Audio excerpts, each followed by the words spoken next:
Hi, Gerhardt Bloom, once again, looking at the tyranny and the delusions of the social justice movement. So yes, I'm sure undoubtedly you've heard, real socialism has never been tried. Really? What about the Soviet Union, the Union of Soviet Socialist Republics, East Germany, Mao's China, Pol Pot's Cambodia, North Korea, Ethiopia under Mengistu Haile Mariam, Venezuela, Cuba, etc., etc. Each and every time it ended in unmitigated disaster. These regimes managed to kill more than 100 million of their own citizens in peacetime, in one century, the 20th century. Here's a paradox that the socialist dreamer has yet to resolve. How is it that these utopian workers' paradise, which promised the imminent end of coercion, exploitation, and oppression, became the most repressive police states the world has ever seen? Perhaps you didn't know that under socialism, the state was just supposed to magically wither away. That's right, a heaven of brotherly love and social justice. The contradiction could not be more stark.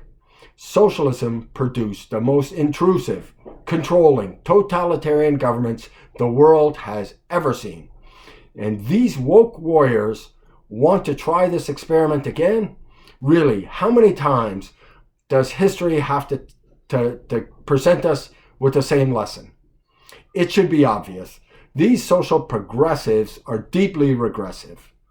Their agenda will bring nothing but pain and misery and torture. This path leads to absolute catastrophe. As Robert Conquest argues, these warriors for social justice, they're like some child imagining what it would be like if they were king. It's awful. And these woke militants are fighting for equal opportunity and social justice. Oh, how noble. And if you oppose their ideology because you know where it leads, well, then you must be against these lofty ideals. Accept these ideals: minimum wage laws, rent controls, massive redistributions of private wealth. They all have negative consequences. The social justice warrior doesn't concern themselves about second or third order consequences. They don't care about the first order consequences, which has always been disastrous, but they're on the side of social justice, so these disasters are excused.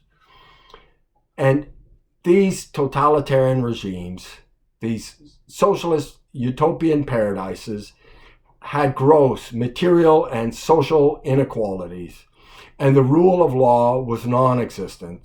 The ruling class never disappeared. They became deeply entrenched, deeply corrupt, and they led the lives of the wealthy and the famous, and the rest of their citizens lived in absolute poverty.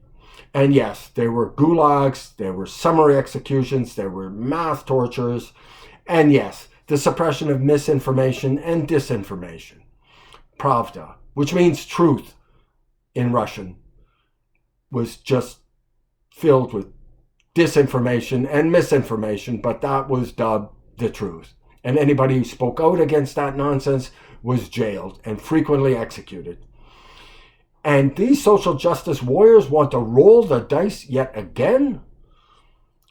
Please, check out my book, Deconstructing Social Justice. It's available on Amazon. It's not important because I wrote it. I wrote it because the issues could not be more important. Thank you so much for your time and attention. Bye-bye.